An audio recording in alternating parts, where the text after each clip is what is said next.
رات کا تیسرا پہر شروع ہو چکا تھا تو پستول سے ہونے والے 2 فائروں نے فضا میں قبرستان کا سکوت توڑا۔ گھر میں اشجار پر رات بسر کرتے ہوئے پرندوں نے فائروں کی آواز سن کر اڑان بھر لی۔ پہلا فائر اس لڑکی کی ابری ہوئی چھاتی سے ہو کر چیرتا ہوا دل کو گدے میں گھس گیا، جس پر وہ لڑکی آج رات آخری بار سوئی تھی، کیونکہ اب اسے سور پھونکے جانے کے بعد ہی اٹھنا تھا۔ دوسرا فائر بھی بس سینے کو چیرتا ہوا گدے میں جا چھپا۔ مقتولہ کا نام نادیہ تھا اور عمر عین شباب کی تھی۔ قاتل کا نام چودھری خدا بخش تھا، جس کے بالوں میں چاندنی کے ریشوں کی چمک دیکھی جا سکتی تھی۔ نادیہ کے سینے کو چھلنی کرنے سے پہلے چودھری کے چہرے پر صفاقت اور لومڑی کی چالاکی کے آثار آنکھوں میں تھے، اور فائر داغنے کے بعد اس منحوس چہرے پر عجب طمانینت تھی، جبکہ مقتولہ کے پر نور چہرے پر معصومیت برابر تھی۔ سانسیں تھمنے کے بعد بھی گمان ہوتا تھا کہ وہ ابھی گہری نیند سے بیدار ہوگی اور انگڑائی لے کر کائنات کا نظام درم برم کر دے گی، مگر یہ صرف گمان تھا۔ نادیہ 3 ماہ پہلے ہی لائل پور کی ایک سرکاری جامعہ سے فزکس میں 4 سالہ ڈگری لے کر گاؤں لوٹی تھی۔ وہ یہ بات خوب جانتی تھی کہ اب اس کی شادی کا مرحلہ آن پہنچا ہے، کیونکہ اس کا باپ اس کو نوکری کی اجازت کبھی نہ دے گا۔ وہ اجازت دیتا بھی کیوں؟ آخر وہ گاؤں کا چودھری تھا، جس کی ملکیت میں 4 مربع زمین، 200 بھینسیں، اعلیٰ نسل کے 70 گھوڑے، 10 ٹریکٹر اور 4 کنال پر مشتمل ایک کوٹھی تھی، جو کسی مغل بادشاہ کا محل معلوم ہوتی تھی۔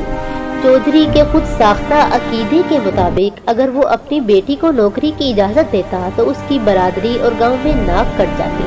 نادیہ سمجھدار لڑکی تھی، اس لیے اسے نوکری کے متعلق اپنے باپ سے کوئی بات نہ کی، مگر شادی اور نوکری میں تو بہت فرق ہوتا ہے۔ والدین کی خاطر نوکری کی قربانی دینا تو ممکن ہے، مگر مرضی کے برخلاف کسی کے بندھن میں بند کر زندگی کو جہنم بنا لینے کا یارہ کس کو ہو؟ چودھری کی مرضی بلکہ حکم یہ تھا کہ نادیہ کی شادی اس کے چچا زاد چودھری انجم سے ہو جائے۔ انجم 24-25 سال کا ایک گبھرو جوان تھا، جس کے چہرے پر سجی بڑی بڑی مونچھوں کو دیے گئے وٹ اس بات کی گواہی دیتے تھے کہ شرافت اس جوان کے پاس سے بھی نہیں بھٹکتی تھی۔ باپ کی بے بہا دولت کا غرور اور نوابی شوق، جیسا کتے لڑانا، کبوتر اڑانا، شرطیں باندھنا، الگ تھے۔ ایک دن خدا بخش نے نادیہ سے کہا، میں تمہاری شادی انجم سے کرنا چاہتا ہوں۔ یہ بات سن کر نادیہ نے محسوس کیا کہ اس کے سر پر کسی نے آسمان لا کھڑا کیا ہے۔ وہ چیخیں مار مار کر در و دیوار سے سر پیٹنا چاہتی تھی، مگر وہ صبر کیے جا رہی تھی۔ باپ کی بات سننے کے بعد نادیہ نے سر جھکا کر کہا، میں کسی اور کو پسند کرتی ہوں۔ بیٹی کی بات سن کر چودھری کی آنکھیں انگارہ ہوئی۔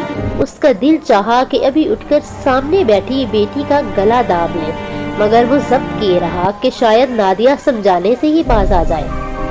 چودھری نے لہجے میں مصنوعی غصہ لاتے ہوئے کہا، یہ ناممکن ہے، خاندان سے باہر تیری شادی ہو اور وہ بھی تیری پسند سے؟ تیرا باپ کبھی اس بات کی اجازت نہ دے گا۔ مگر ابا، میرا مذہب تو مجھے پسند کی شادی کی اجازت دیتا ہے۔ چودھری نے اٹھ کر ایک زناٹے دار تھپڑ نادیہ کے چہرے پر رسید کیا۔ معلوم ہوتا تھا کہ سفید رخسار پر عباس عفت کی شبیہ بن گئی۔ دیکھ، تجھے بتا رہا ہوں کہ شادی تیری ہوگی تو میری مرضی سے ہوگی، وگرنہ اس گھر سے تیری میت ہی روانہ ہوگی۔ وہ گال سہلاتے سسکیاں لیتے ہوئے گویا ہوئی کہ شادی کروں گی تو اپنی مرضی سے، وگرنہ نہیں۔ شاید اس کے وہم و گمان میں بھی نہ تھا کہ اس کا باپ اپنے کہے کو سچ کر دکھائے گا۔